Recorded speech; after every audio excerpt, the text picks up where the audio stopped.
Mummy ఏంటి? నేను Apple చెట్టు కింద కూర్చుంటే యాపిల్ వచ్చి నా నెత్తి మీద పడింది మమ్మీ. అయ్యో అవునా? తలకేమైనా దెబ్బ తగిలిందా?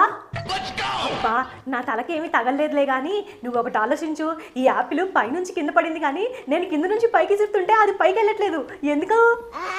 ఏంట్రా పిచ్చి పిచ్చిగా మాట్లాడుతున్నావు? అయినా రోడ్డు మీద దొరికిన చెత్త అంతా ఇంట్లోకి తీసుకొస్తావు ఎందుకు? ఫస్ట్ అర్జెంట్గా అది బయటపడేసి రైలు. అబ్బా మమ్మీ, గ్రావిటేషనల్ ఫోర్స్ నేను అది కనిపెట్టాను. అర్త్ అట్రాక్ట్ చేస్తుంది మమ్మీ. నేను ఈ వరల్డ్ మొత్తానికి ఒక థియరీ కనిపెడతాను. అదేంటంటే every action has an equal and opposite reaction. Gravity అట్రాక్షనా? ఏంట్రా పిచ్చి పిచ్చిగా మాట్లాడుతావు? నీకేమైనా గాలి సోకిందా ఏంటి? కంపెనీస్ అదేమైనా చేతపడి చేసిన కాయ అనుకుంటా. ఫస్ట్ అర్జెంట్గా బయటపడేసి రేపు.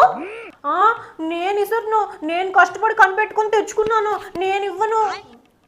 ఒరే ఏంట్రా ఇలా మాట్లాడుతున్నావు? నీకు ఖచ్చితంగా ఏ గాలో సోకింది. అమ్మో ఏమండి, మన అబ్బాయికి దయ్యం పట్టిందండి, ప్రపంచానికి ఏంటో చూపిస్తానంటున్నాడు. అర్జెంటుగా దర్గాకు తీసుకెళ్దాం పదండి. ఫస్ట్ మేడ పైన ఒడియాలు ఎండబెట్టాను, ముందు అర్జెంటుగా తీసుకురా. అయ్యయ్యో ఒడియాలు గిడియాలు అంటావేంటి మమ్మీ?